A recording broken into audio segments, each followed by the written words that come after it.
Naghain ng not guilty plea sa dalawang korte dito sa Metro Manila.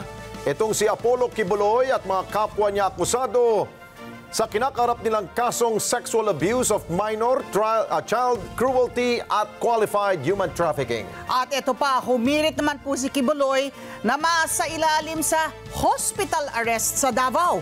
Matapos na ibasura ng korte yung hirit na mailipat sana sa kustudiya ng militar. Habang yung apat na kapwa niya akusado naman, ipinalilipat po ng korte sa kustudiya ng Pasig City Jail. At ayon naman sa legal team ni Kibuloy, maghahain din sila ng motion for reconsideration sa korte para manatili sa PNP Custodial Center dyan po sa Campo Crame ang apat na kapwa akusado ng KOJC leader. Kunin natin ang buod ng balitang yan mula kay Mar Gabriel live. Mar! Ali Alex, may medical condition daw itong si Pastor Kibuloy kaya kailangan niyang maisailalim sa hospital arrest dyan sa Davao Veterans Memorial Medical Center. Pero giit ng PNP, kaya nilang ipagkaloob yung pangailangang medikal nitong si Kibuloy dito sa kanilang General Hospital sa loob ng Campo Crame. Nakasuot ng Kevlar helmet at bulletproof vest si KOJC leader Apollo Kibuloy nang dumating sa Pasig City Regional Trial Court kaninang umaga. Dumalo rin sa arraignment ang mga kapwa niya akusado na sina Crescente Canada, Jacqueline Roy, Ingrid Canada, Sylvia Simañez at si Pauline Canada na una nang naaresto ng otoridad.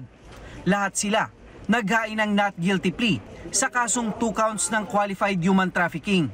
Guilty yung kanyang plea, okay? Sir, bakit not guilty? Wala siyang kasalanan eh. Humarap din sa korte ang complainant na si alias Amanda. Ayon sa PNP, ibinasura ng korte ang hiling ng kampo ni Kibuloy na mailipat sila sa kustodiya ng Armed Forces of the Philippines. Pero agad daw naghain ng motion ang kanyang mga abogado para isailalim sa hospital arrest si Kibuloy sa Davao Veterans Memorial Medical Center. Accordingly, ay meron po silang mga existing medical condition at nahihirapan po sila sa custodial facility at ang decision po ng judge po dyan ay ni-require po ang PNP na sila po ay titignan po ng mga government doctors po to check po yung kanilang mga medical conditions. Ayon sa PNP, tumaas ang blood pressure ni Kibuloy nung unang araw silang dumating sa PNP Custodial Center. Pero bumalik din daw sa normal ang kondisyon nito noong mga sumunod na araw. Ayon sa PNP, may iniinom na maintenance medicine si Kibuloy at dinadalaw din siya ng kanyang personal physician. Yun din po yung dahilan kung bakit nag-object po yung prosecutor because it defeats the purpose na tinransfer natin lahat ng kaso originating from Davao at tapos ibabalik din naman po sila doon. And if there is a need to really regularly monitor yung kanyang health and medical condition, the PNP General Hospital is just a few meters away from the custodial center po, and the PNP is ready to provide him the necessary medical assistance and attentions if needed. Samantala, ipinag-utos ng Pasig RTC na ilipat sa Pasig City Jail ang mga kapwa akusado ni Kibuloy na sina Crescente Canada, Jacqueline Roy, Ingrid Canada at Sylvia Simañez. Si Pastor Kibuloy po, pending resolution po doon sa kanilang motion to be checked by the medical doctors po na manggagaling na ipoprovide po ng government po ay may iwan muna po siya pansamantala sa custodial center. Ayon kay BJMP spokesperson, Chief Inspector J-Rex Bustanera, natanggap na nila ang commitment order ng korte at handa na nilang tanggapin ang kustodiya ng mga akusado. Tiyak po ng BJMP na safe at secure ang mga makukulong dito kahit po yung mga co-accused ni Pastor Kibuloy. At dito naman po sisiguraduhin din natin na makaka-attend sila sa kanilang mga hearing o ano pa mang proceeding basta may legal orders. Samantala, pasado 1:00 naman ng hapon nang humarap sa video conferencing arraignment sa Quezon City RTC sina Kibuloy. Gaya sa Pasig RTC, naghain din sila ng not guilty plea sa kasong sexual abuse of minor at child cruelty na kanilang kinakaharap. Remember, nakapag-bail po sila doon sa una sa Davao.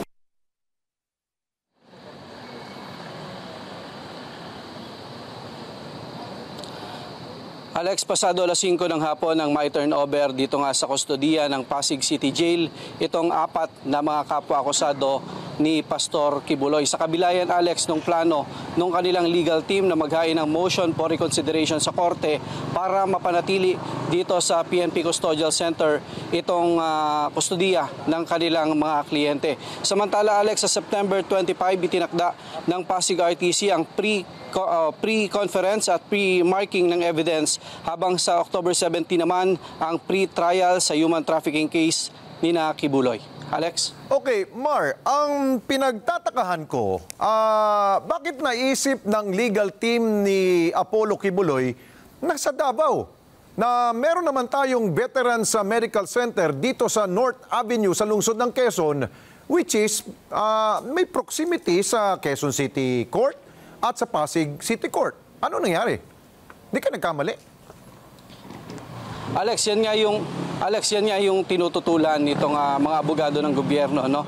Dahil kumbaga mabaliwala yung naging hakbang na mailipat dito sa Quezon City yung mga kaso na kinakaharap nila sa Davao. Kung itong si Pastor Kibuloy ay ibabalik din doon sa Davao City. Pero kanina sinabi ng legal team nitong si Kibuloy na hindi naman daw specific na nire-request nila yung hospital dyan sa Davao. Ang nire-request daw nila ay kung papayagan ng korte ay maisailalim lang siya sa hospital arrest. Pero ang sinasabi nga ng PNP, Alex, yung kung ang medical pangailangan lang ang pag-uusapan ay kaya yang i-provide ng PNP, considering merong PNP General Hospital dito sa loob ng kampo na malapit lang sa PNP Custodial Center. Alex? Pero may nauna na bang mga ulat na itong si Kibuloy ay nahirapan? Kanina nakita ko sa video kaya pa niyang humakbang sa napakataas na hagdanan. Anong sinasabi niyang kondisyon niyang medical na kailangan na ma-hospital arrest siya? Alex, hindi tinukoy spesipikong medical condition itong si Kibuloy, no? Pero ang sinasabi ng PNP, nung unang dumating yan dito, Alex, sa PNP Custodial Center, talagang mataas yung blood pressure niya. Pero nung mga sumunod na araw, bumalik na rin daw yan sa normal. Actually, may mga iniinom daw yung mga maintenance medicine at regular din namang nabibisita nung kanyang personal na doktor. At ang sinasabi nga ng PNP ay nasa maayos na kondisyon naman itong si Kibuloy hanggang sa kanina, dahil pagbalik nila dito sa PNP Custodial Center ay muli siyang sumailalim sa pagsusuri ng mga doktor ng PNP Health Service. At doon sa kondisyon, Alex, ng korte, kailangan na masuri na mga government doctor itong si Kibuloy, at yan yung kanilang i-report sa korte para madesisyonan yung motion nila na maisailalim siya sa hospital arrest. Alex? Okay, panghuli natin, Mar, no? Bukod sa kondisyon ng mga akusado, kumusta naman yung kondisyon ng biktima? Isa lang bang dumating doon o ilang bang mga biktima, yung mga nag-aakusa ang binibilang natin dito, Mar? Alex, dito sa qualified human trafficking na kinakaharap nila doon sa Pasig RTC ay isa lang yung lumutang kanina doon sa ginawang arraignment. Pero walang binabanggit, Alex, kung ilan yung tumatayong complainant dito sa kaso na ito. Alex? Pero nagkaroon ba ng pagkakataon na makausap ninyo itong biktima kanina? Hindi, Alex, gaya nung mga suspect, no, itong mga akusado ay bantay sarado rin itong si alias Amanda na siyang tumatayong complainant dito sa kaso. At considering, Alex, na maselan itong kaso na ito ay hindi na nabigyan ng pagkakataon na makapanayam itong biktima. Follow-up ko lang, nasa poder ba siya ng Witness Protection Program itong si alias Amanda? Alex, hindi na ibigay ng PNP kung na kaninong kustodiya ngayong itong biktima. Pero ang humahawak nitong kaso ay itong PNP CIDG. At malamang nasa pangalaga din nila itong complainant, no? At ito namang mga suspect sa kaso na ito ay kasalukuyan na. Yung 5 sa kanila kasama si Pauline Canada na unang naaresto ay lahat ay nandyan na sa kustodiya ng Pasig City Jail. Okay, maraming salamat sa iyo, Mark Gabriel. Mata natin dyan po sa Campo Crame. Maraming salamat sa inyo pong pagsubaybay sa Mata ng Agila Primetime. Para malaman ang matatag, matapang at matapat na mga balita, i-follow lamang at mag-subscribe sa @Net25 TV.